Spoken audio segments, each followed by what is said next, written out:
XRP is the eSDR, as in the electronic special drawing rights.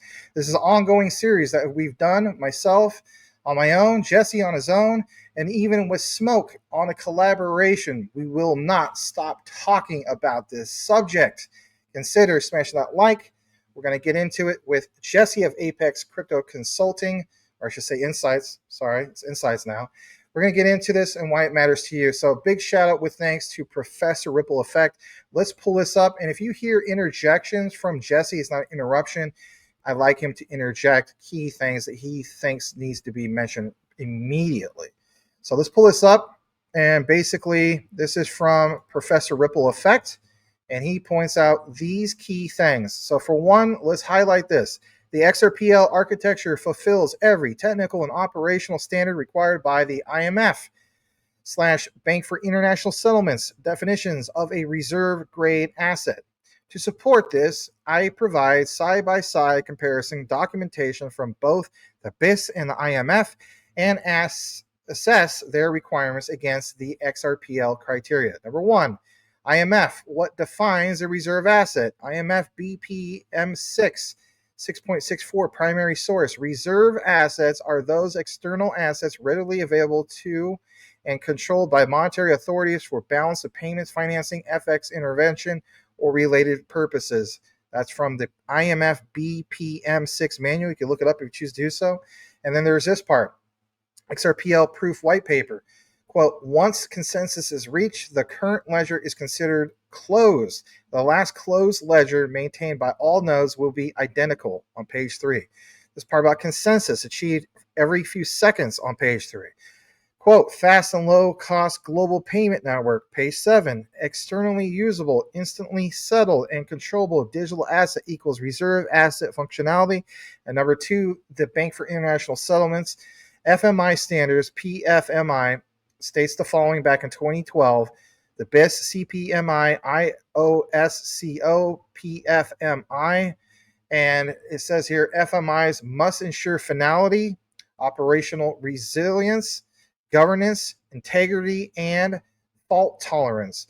And it mentions here the BIS PFMI standards. We'll pull up a document about this here in a little bit in regard to the IOSCO from Jesse. I'm going to get further into it. Says XRPL proof white paper, only one consensus will be reached, preventing a fork on page 3. System maintains correctness, provided greater than 20% faulty validators, page 3. Conversions, and what you see here in regard to ensuring progress, even under stress, meets FMI grade finality, fault tolerance, and resilience. That's page 5 through 7. And there's a lot more to it than just this. So I'm going to kick it over to Jesse here in a brief bit. But clearly, there's a lot here if you're wanting to take a look into all of this, which is good, right? And we'll get into that here in a bit. But before I kick it over to Jesse, believe it or not, everybody, this helps benefit both channels. And that is what you're about to see right now.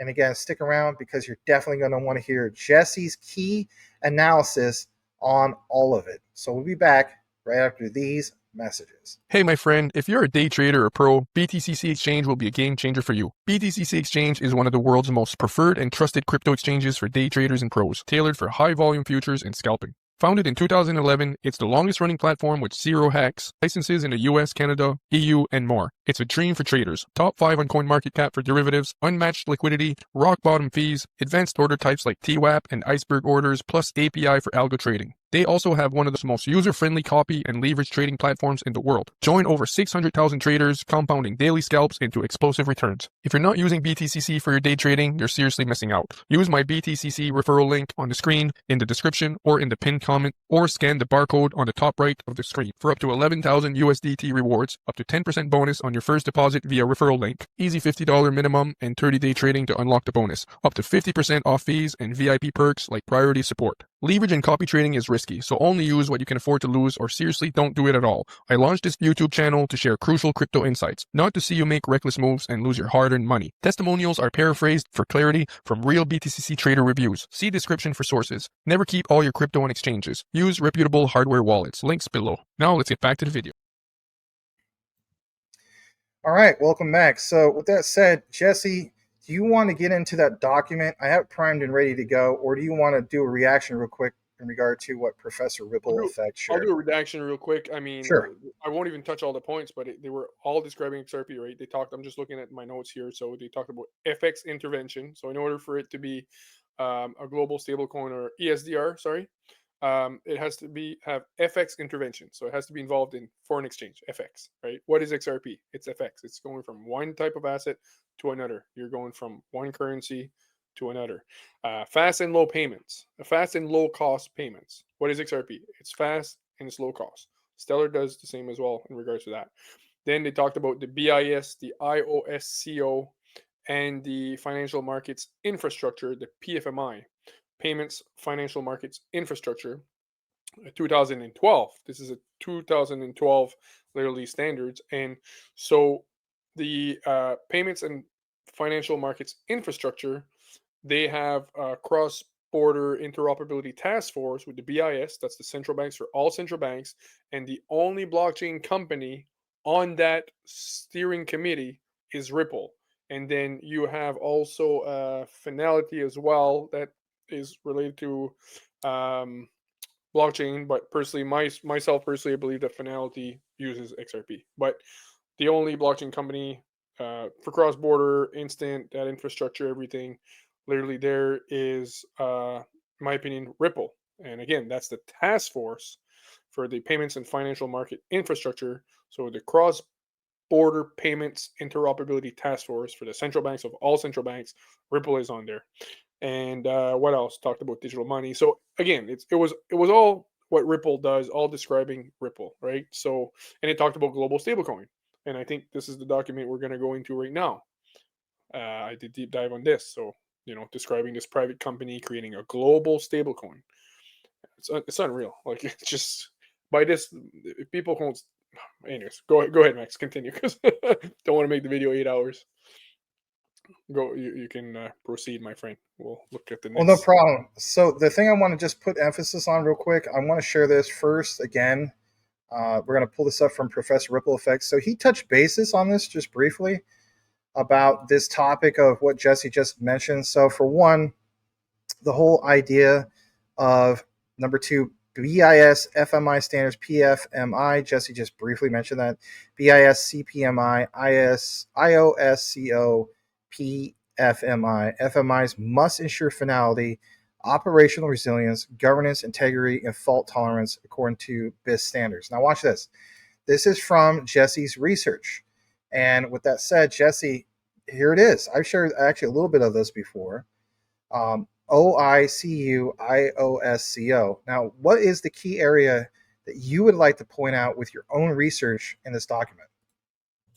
Yeah, so basically this is the board of the International Organization for Securities Commission. So it's the International Organization for Securities, which the SEC in the US is tied to. So every security exchange commission all over the world are tied to this international body. And so this is a document that surfaced in March 2020 that I found years ago. And I was just so excited because it literally just they talk about in that document, they talk about a hypothetical case study. Okay, they always say as if it's hypothetical. That's complete BS. It's not hypothetical. So here you see a company has determined to design a platform using distributed ledger technology to issue a crypto asset, in comma they put coin, that is intended to act as a stable coin. And it's intended to act as a means of exchange on the company's design platform, which is RippleNet, right? And accessible by third parties. And then it goes on, it describes everything that Ripple does. And then in the second paragraph, it says that company has stated that the coin will be backed by assets that are held in accounts at a number of global financial institutions, collectively known as the reserve fund. So this coin is going to be backed by assets that are held in accounts at a number of global financial institutions, collectively known as the reserve fund, that is managed by the companies pursuant to policies, blah, blah, blah, blah. And that the coin's market value will be maintained in line with the value of the assets that are held in the reserve fund. And then at the bottom, it says company has stated that the reserve fund will be managed with the goal of value preservation and liquidity. So what is Ripple all about? It's about on-demand liquidity, right? And then so the goal of this reserve fund is to be managed with the goal of value preservation and liquidity. So they want this coin to preserve its value, to have a high value, in my opinion, and liquidity. The reserve fund will be composed of low volatility currencies, bank deposits, and at the bottom, Max, it can, or way at the bottom, you can scroll down.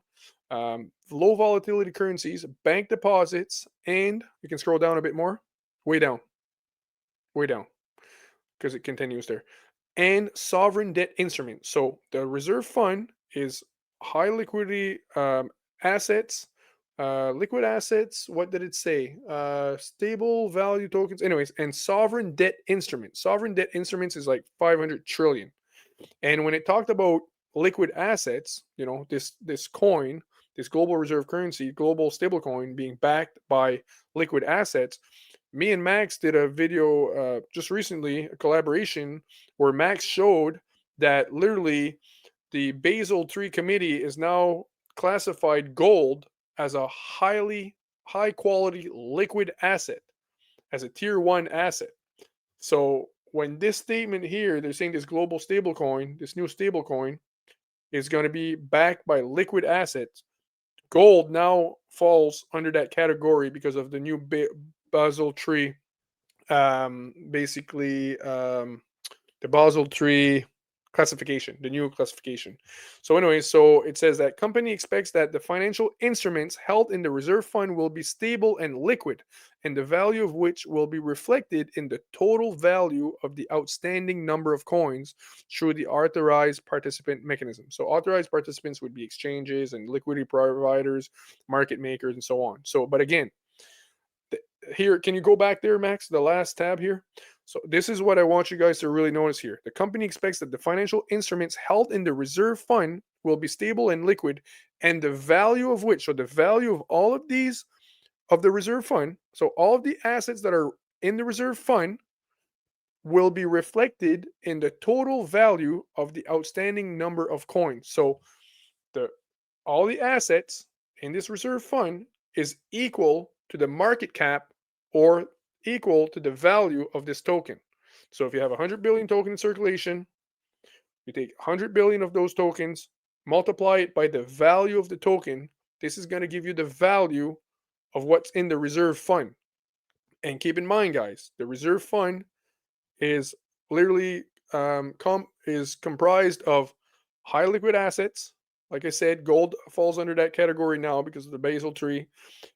Debt instruments, okay, global debt and sovereign and corporate debt is like 550 trillion alone, and other assets in this reserve fund.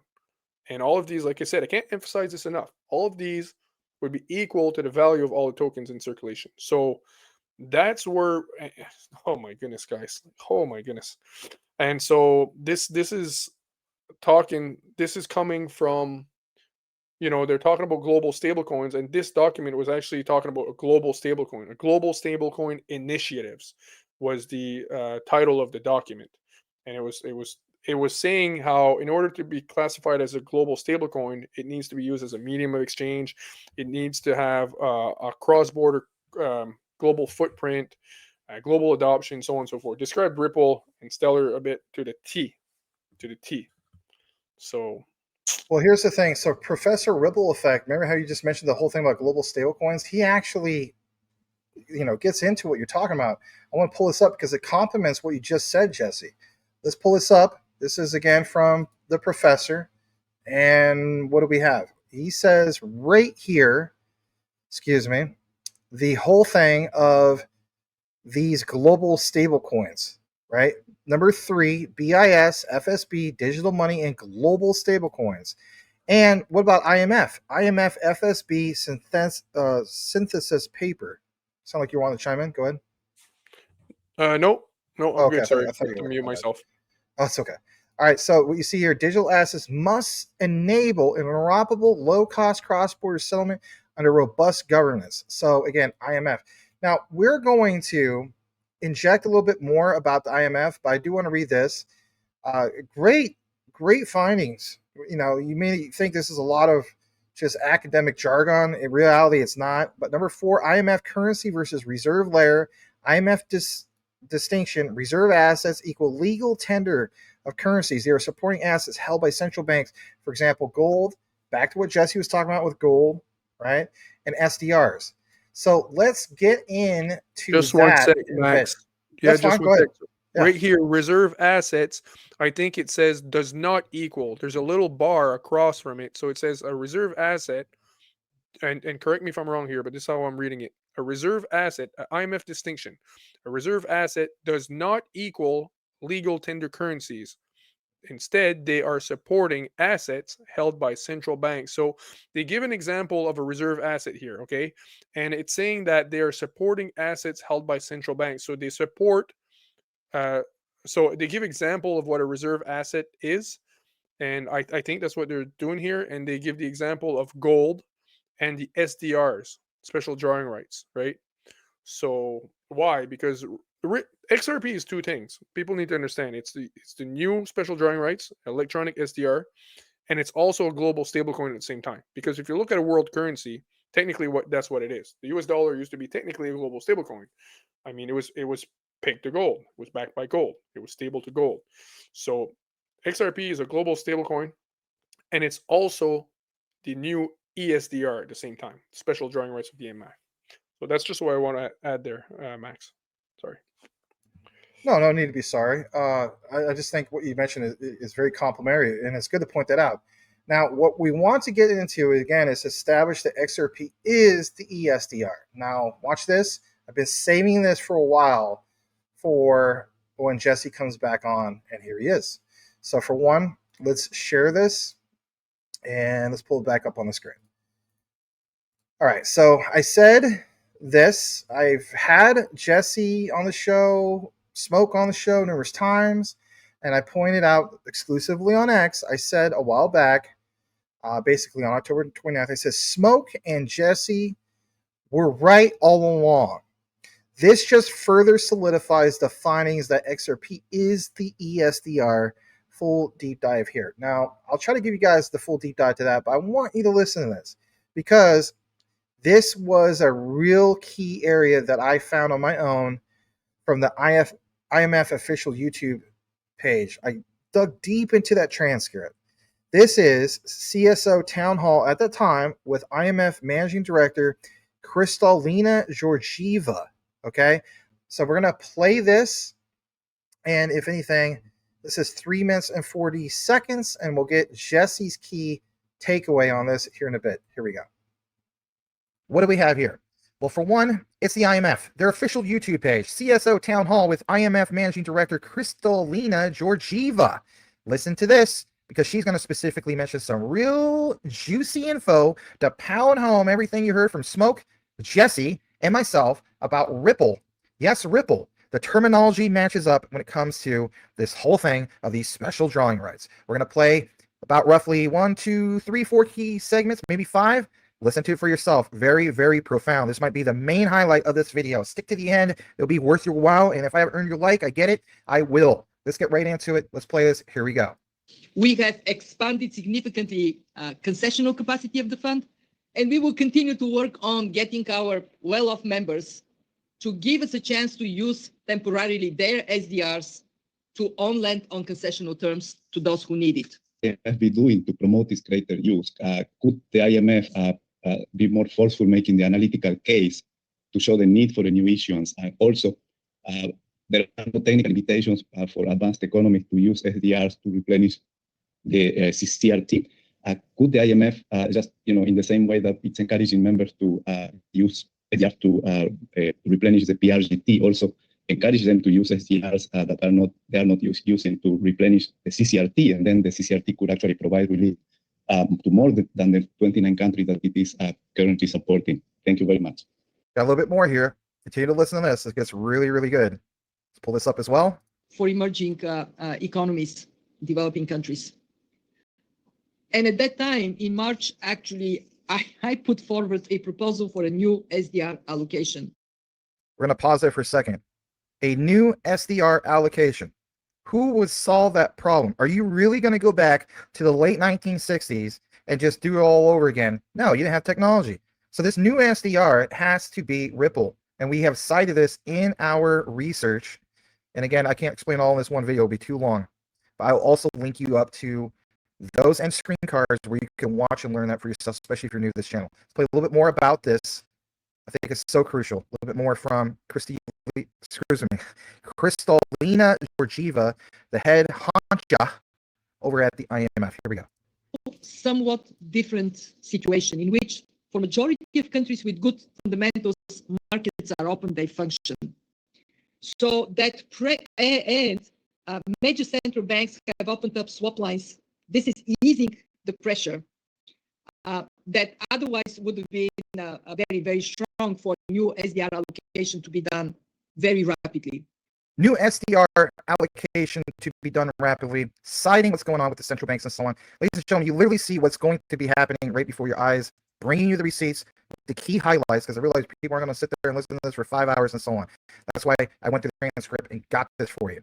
The other area I want to jump into, basically speaking, is this other area that's so crucial as well. Listen to this. This is also good in regard to specifically a little bit more about the SDR. This last part, actually. Let's play this. Here we go. How would that link to the catastrophe containment and relief trust?